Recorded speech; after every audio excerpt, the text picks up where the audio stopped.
எனக்கு கல்யாணம் நல்லபடியா நடக்கணும்.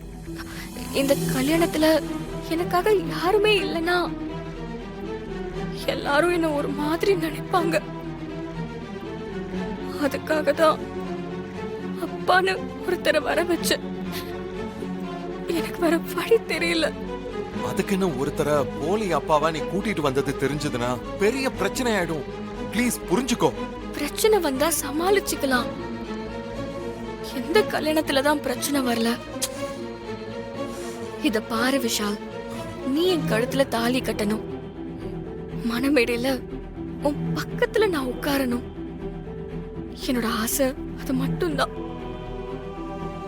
அது நடந்ததுக்கு அப்புறம் அத்தை கால்ல விழுந்து மன்னிப்பு கேட்டு எல்லா உண்மையும் சொல்லி நான் சமாளிச்சுக்கிறேன். பாரு, நம்ம கல்யாணம் நிச்சயமா நடக்கும் ஸ்ரீஜா. அதுக்காக நீ இப்படி பண்றது எனக்கு சுத்தமா பிடிக்கல. அதுக்கப்புறம் ஓ இஷ்டம்.